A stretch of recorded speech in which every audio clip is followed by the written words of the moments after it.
everyone, this ought to be a really quick video. I'm just transplanting one of the Cucamelons into one of the front planters here. They're also called Mouse Melons, presumably because they're mouse-sized, but they're really very much like a small cucumber. My understanding is they're a little more sour, a little lemony tasting, but they grow a lot like a cucumber. And same family, of course. So let's just get the lights out of the way here. And it looks like we have an old bean stem, so I'm just going to pull that out and see. Can't really see them here, but oftentimes if you look closely at the bean stem, you can see the nodules where the nitrogen-fixing bacteria actually grow. It's really interesting. But meanwhile, I've got a tray here of seedlings. So you can see I've got half of it is the Cucamelons, half of that tray also, put that down so you can actually see it, is the Hungarian hot wax pepper, which is another one that I'm going to be putting in here later. And we're just going to choose one of these seedlings here. Now, cucurbits are particularly sensitive to being transplanted, so we want one that's got a fairly good root system to begin with.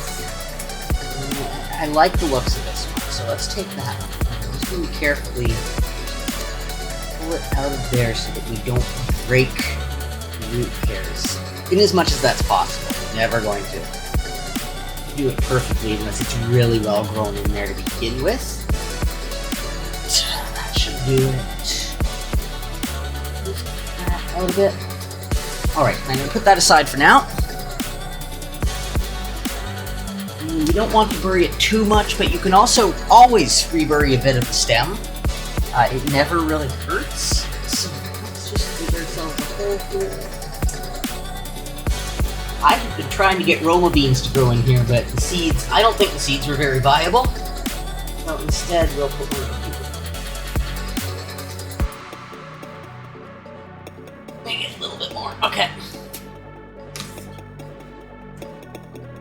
And I'm just going to lift the seedling out of the tray here, so bear with me a moment.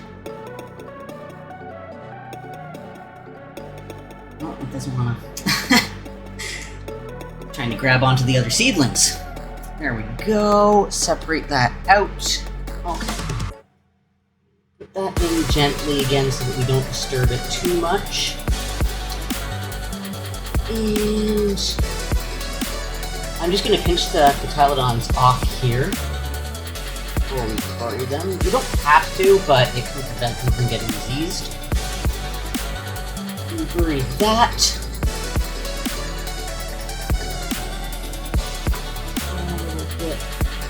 And we want to water it in fairly well so that the roots have a chance to anchor themselves.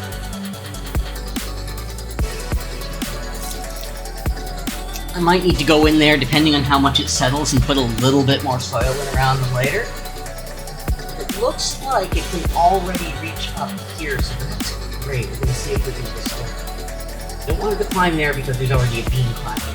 So, over here maybe.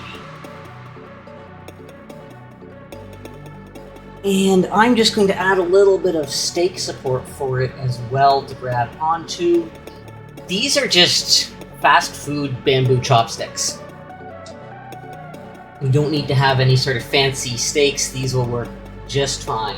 And that looks pretty good. So there we go. I'll just point it up so you can see it a little better. I've got it hooked there into the trellis.